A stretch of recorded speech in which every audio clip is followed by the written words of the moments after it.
And we are back. Mostly back. Mostly back? Kind of back. Why mostly? Mostly because I'm tired. Oh.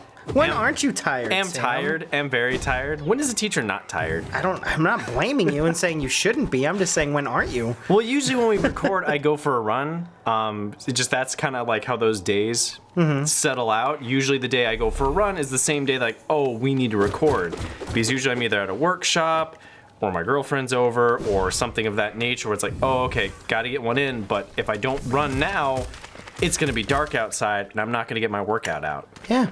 And I don't like running in the dark. I'm a scaredy cat. I don't like the dark. I love running in the dark.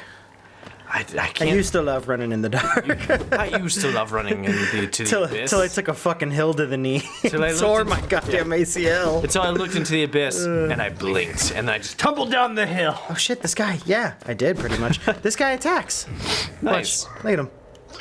Ooh, nice. I don't really know how much extra damage. So if I remember right, we're now going after the Grimm Troupe DLC. I did actually see yeah. part of the trailer for Team Cherry for the gods and myths or gods and ghouls or gods and something. Gods and something or other. Gods and something or other. There he is.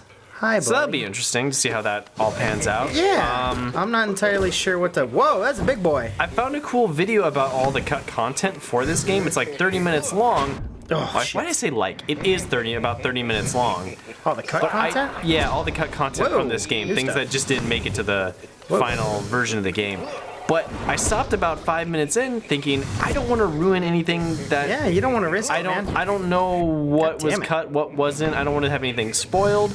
I've been pretty good about not looking stuff up for this game. Fuck this guy. Probably because my plate's so full with everything else. Yeah, I mean, you do have a busy schedule. I hope this little dude just I have to learn this guy's new moves. My busy schedule's always got time for Hollow Knight, though. This game pretty. Can't hit this. I think when this game is finally over, I will do some kind of speed painting. Well, not speed paint. Fuck me. Some kind of speed art for it. Yeah, it would be really tight to fucking see it, man. A lot of people really like this game. Yeah, it's really nice. So to have you be able to like do some art style of it, I'm sure Team Cherry would love it too. So yeah, I just finished the illustration for my brother not too long ago. He wanted a cover done, so I did that as like a late birthday present for him. Yeah. So now that that's done, I don't have anything illustrated wise. I'm working on something for the channel. Eventually, we're gonna do some kind of little gag, but not gonna. Oh yeah, you're still working on that one? It's still percolating in the back of my head. It's just so hard. Percolating. Problem is, we did what we said we weren't gonna do, which is, hey, we're gonna take it lighter and only do a couple games. And like, oh man. Well, you wanted to get fighters in. It is my fault entirely. It's no one else's fault. I was like, oh man, let's do fighters. We'll be done in like an afternoon, just like Marvel. No, that game's actually got a pretty good story mode. It's actually pretty long. I mean, we're almost 15 episodes in. Fighters got some decent Fighters got some decent length to it more than I thought anyway. Exactly. And we're almost done with Pyre, but we need to do like one long session, kind of knock that out of the park, and then we'll be back to our twofer. Because like you said a couple episodes ago, we really want to play Shadow of the Colossus, and I really want to see you play that game. Damn it! I'd really love. This guy hits for 2. Ooh. I'd really love to fucking. I know. I don't have anything to heal up off of. Fuck. I think he keeps appearing inside, he keeps one time he appeared inside of me. I was like, fuck me. Like, how am I gonna do that? I'm a little rusty, guys. It's been a little bit since we played, so. I mean, you've been practicing with Monster Hunter. That skill translates, right? Yeah. A lot of. I love how you finally got the bug for that. At first, you're very adherent. Like, I thought Monster Hunter was gonna be an MMO. Yeah. I was like, I don't really want to play. You know that dark rabbit hole. You've seen that a couple times now. With 14, you know yourself. Final Fantasy 14 and 11. I was like, you're thinking to yourself, no. I've got to do real life shit. I've got shit to take care of. I got shit to take care of. And an MMO is the absolute worst thing that could possibly happen to me right now. If we didn't have the channel, I'd play whatever the fuck I want. Yeah. But I mean, we kind of do play whatever the fuck we want. I mean, we do. It's just we have to adhere to it a lot. Yes. I don't know why I didn't grab this earlier. It is a schedule. It's a fun thing. No question about it. It's a great thing to do, but it is something that you have to be adherent to. It's not. It's a strict recording. We're not like some Let's Plays where you pick up a game and then like, I'm bored, and they just stop. I mean, some of them can be like that. A lot of Let's Plays are like that. We try to make it a I mean, some of our series do that. Don't. True, but we know that the series that we end up doing that with are series that aren't story-based games. Damn it. Yeah. A lot of them are like, you gotta. God damn it! How did that not hit him? A lot of them we kind of see it coming. Yes. Like we're like, oh, this is gonna be a game with no real fixed ending.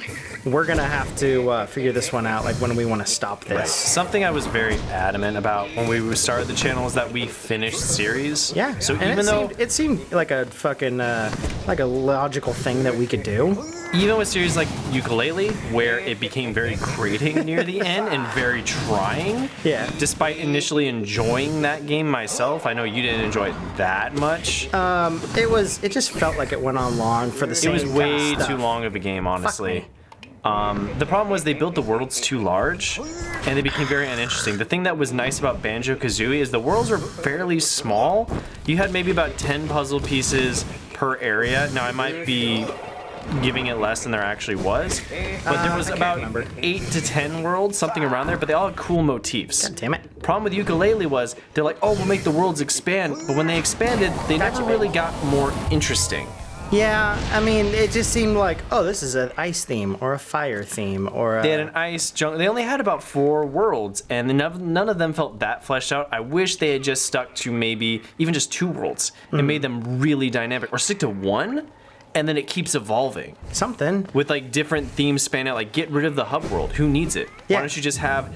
You start in the jungle area. I think the hub world was more of like a nostalgia trip. It was a nostalgia trip. They were trip. like, oh yeah, they had a hub world in all these other games. Like, we got to do that. The problem is the hub world in Banjo-Kazooie was nice, but it was really just there as a loading thing. That's all it was really for. That makes sense. And it served as a cool motif because when you did go through the Banjo-Kazooie world, it was interesting. The world that they put for Yooka-Laylee, the Ivory Tower, it just wasn't.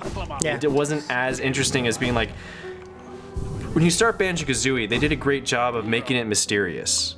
You're just a cool little banjo bear, and you're sitting in a village. Banjo bear. Yeah, Just sitting in a village, and you're with your bird pal, and then all of a sudden a fucking witch comes out of a mountain. You're like, what the fuck? And then before you know it, you walk into this mountain, and inside of that mountain is a whole ecosystem. You walk in, you go right to the right, and it leads off to like this peaky mountain area, and then you go up further, and there's like a sunken ship area. It's a beach. The fact that still Banjo-Kazooie, right? Yeah, this is all Banjo-Kazooie. Didn't the sunken ship have that fucking evil fucking clanker dude? No, that's a different one. I was thinking of the beach first, but yeah, there was that sunken ship area, which was the clanker, which you are not a fan of. I'm not a fan of that or the fucking Mario 64 eels. Eel. The thing scared me. But there was a sense of mystery and there was a sense of awe as soon as you were going into that area. When you went to Ivory Towers, like, this is weird. It's like this weird jungle. It definitely didn't feel like it was designed well. Bless you. Thank you. Definitely didn't feel like it was designed well, Ivory Towers. Yeah, it didn't pique my interest, which is unfortunate. It came down to this weird, everything looks good, but the lighting's kind of odd, so everything feels a little unfleshed. That being said, I don't think Yooka-Laylee is a terrible game. It's horrible. It's just an average. It didn't do anything that interesting, and while it did feed a little bit of nostalgia, it went on for a bit too long. And there's other games that I felt have done the same thing. God damn it. Yeah. There's nothing worse than a movie or a game that overstays its welcome. Yeah, I don't enjoy shit like that. It seems like it's just too grating. They're like, well, people demanded that we have 40 hours of gameplay. Let's just give them 20 hours and just double it. Yeah. You know, it's like just do the same shit twice as long. Some games have pulled that off. Some games have not. You are a big proponent of that Ghouls and Ghosts did not. Ghouls and Ghosts did not at all. Ghouls and Ghosts for Super Ghouls and Ghosts, I think it was. Yeah. Was some bullshit. Yeah, where it makes you restart the game and it's exactly the same. If you didn't get the key, and I still don't know to this day if it's like, oh, the key actually exists and you can find it. I believe you can't. I believe it's only loads up on your second playthrough. That's what. Because it was originally, I was thinking. I believe it was originally created for the arcades, and that was the thought process behind it. Shit, what's so it was then ported to the Nintendo and Super Nintendo. I don't know. I'm not entirely sure the whole backstory behind it. I think I'm gonna hit the palace grounds and go up. Like, I didn't mind it when, I know this popped up like on a Mojo list where it was Castlevania Symphony of the Night where they flipped the castle upside down. I didn't mind that so much because there was tweaks to it. And That's right, yeah, you mentioned it didn't take too long to get to that first boss, so you were still craving more. And then when they did flip the castle upside down, it made traversing different, it made the puzzles different, the bosses were different. So there was enough of it that changed that it felt fresh enough. And it didn't feel like repetition. Something that I know, do you mind if I give you a very small spoiler for Monster Hunter World? It's nothing story-wise, it's just what happens after you've gotten through the first part.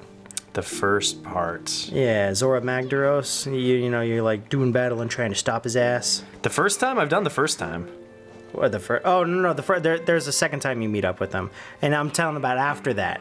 I'd rather you keep it because I'm almost there. I just have to fight Diablos and Rathian. The Rathian, once I kill those, then I think I'm going to be right where you are. Well, without spoiling anything, it's something very similar, where it's like, oh, they designed something, and then it repeats again. Right. It's hard to. I can't. Really but it has like a twist on it. I can't really use it as a good example without saying anything. So, Gotcha. Palace Grounds. That's what I want. Well, sorry for killing. No, it's fine. It's fine. Where the fuck is Palace close. Grounds? Is it? Palace Grounds. I think it's Distant Stations. I think so. Yeah. It's not a direct naming structure for these things. It's the same issue that movies like The Matrix had, where the first Matrix very well received, very good. People obviously wanted more, but I don't feel as if they planned out the second two when they planned out the first one. They didn't really know where to take it from there. It kind of makes sense, though, because, I mean, a lot of the movies that plan, nowadays anyway, a lot of the movies that plan, I could have just dashed, doing like a trilogy or more, tend to fail. Because they're like, people are like, you guys set the first one up as just a setup. Like, we want a full movie, and then to be excited if something awesome I believe Star Wars, the first Star Wars does it right. That's a complete movie. Episode 4, that movie can stand on its own. You don't really need a sequel. Your mind can kind of go from there. It feels complete when the story is done and been told. You know that there's more adventures to be had, but it does a good thing of what serialization, like old serialized movies and whatnot did, is there's an ending to it. Yes, you can tell more. Yes, you can tell from before, but it leaves you wanting. But you also feel satisfied when it's over. I agree. Yeah. That's what you want in a movie that's going to, I mean, either going to be even just a solo thing or a trilogy. You want it to be satisfying but leave you intrigued to be like, what else is in this world? I'm trying to think what movies recently. I'd love to say Episode 7, but even Episode 7 felt somewhat complete with its story, even if though it felt rehashed. But there have been movies in recent history where you just go, okay, all this movie is a setup. That's kind of a bummer. I wanted more out of it than that. Yeah. And sometimes setup movies are fine. I know Marvel's very they're very guilty of setup movies. Iron Man 2. Well, they have a pretty big trilogy. They have a really big idea, so they get a little bit of a pass. I know Iron Man 2 got a lot of flack for that. Yeah. I like Iron Man 2. I don't think it's a perfect movie by any stretch, but I do believe it gets more flack than is deserved. There's nothing super egregious about how that movie plays out. It's a bummer that it's very much just a setup for the Avengers. But, you know, other than that, the comedy's pretty good. It makes sense. Mickey Rourke's villain's all right. Which one's the second one? Is it's the one with Whiplash. Whiplash, yeah. Yeah, it's the one where they introduced I really didn't care for that one. It felt very sloppy. I didn't like it the first viewing, but after watching it a couple times, I started to notice little subtleties that the movie did, little things here and there, and I began to appreciate more for what it was. Not to say that it's a brilliant masterpiece, but if we're talking about Marvel movies and like lowest on the totem pole, it's nowhere near lowest on the totem pole. I'd give that to Thor 2 any day. I really did not like The Dark World, and I'd probably put Thor Ragnarok closer. A little bit higher than that because it's a better movie, but I'd put that down there too. And movies from Marvel movies that I never really want to watch again, Thor Ragnarok is one of them, and so is Thor 2. And I love Thor 1. I thought Thor 1 was great, and I love some of the things they set up for Thor 2, with the Loki's deception and having him take over Odin. I think it definitely became it was a slow burn at first, but then it became kind of fulfilling near the end. Yes. Where it was like, oh, okay, this is, God damn it. The biggest problem problem pretty that awesome. Marvel keeps having, and so many smart people have talked about this, like Captain Midnight, who's got a good YouTube channel, has talked about this a bunch as well, about how Marvel is bad at villains. And everyone says he does a good dissection of why they're bad, but Loki's the perfect example of build your villains up, guys. Yeah. Don't kill them off after the first movie. There's no real risk. If the villain's going to be introduced and then die in the same movie, it's like, oh, this is kind of shitty. Like spoilers for the newest Thor Ragnarok. If you don't want to hear anything, we just skip 10 seconds ahead. Fucking what's her face dies. Yeah. Hela. Or at least we assume she dies. So it's like, oh, that villainy didn't feel like it paid off. So I feel like Doctor Strange has done a good job so far setting up maybe a potential really good villain with Eljafor. Yeah. God damn it. I think it's Chad Boswick. No, wait. I can't remember. Maybe it's Chadwick. I can't remember the actor. Chadwick Bosner, man. Jensen. I'd have to look it up. Something? But the guy that plays Mordo in the movie, they set him up as an actual character, and they kind of set up for his eventual turn as a villain, which seems like a good way to go about it. They have a main villain that doesn't really do much, but he's there for the plot. The biggest problem that I feel Marvel movies have is they're trying to introduce these characters and trying to do introduction stories. Yeah. And this is where Spider-Man did it so well.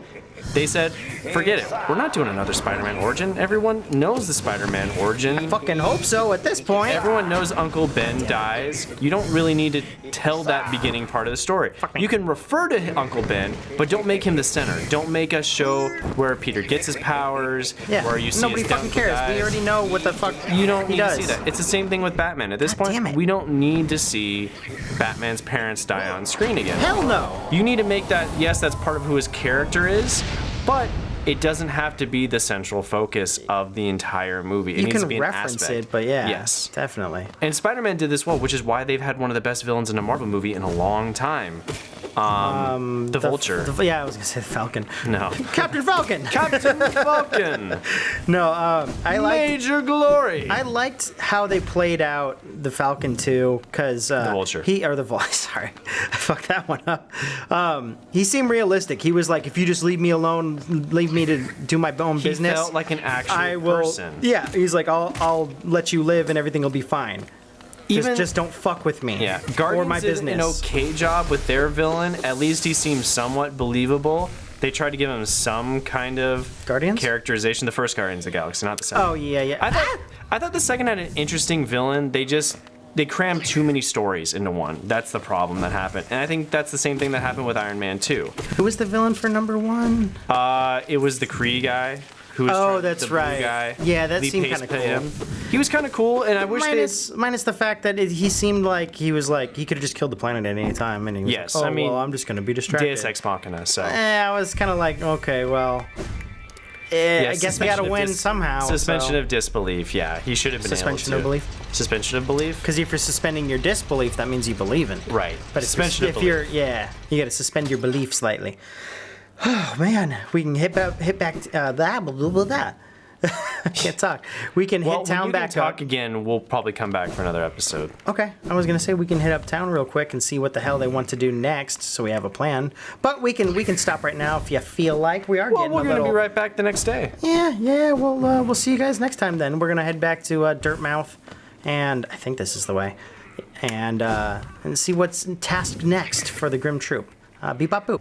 I like this little guy. He's supposed to be getting a little stronger then, probably. Yeah. Hopefully he's stronger than the last couple Marvel villains. You know, if he's like the guy from Ant-Man. No, we're he in actually trouble. does stuff. So I mean, we already know he is. Oh, cool. So he's better than Yellow Jacket. Got it. Yeah. Again, that's the reason why I didn't see that fucking movie. I was like, this looks like it sucks. Paul Rudd's pretty funny.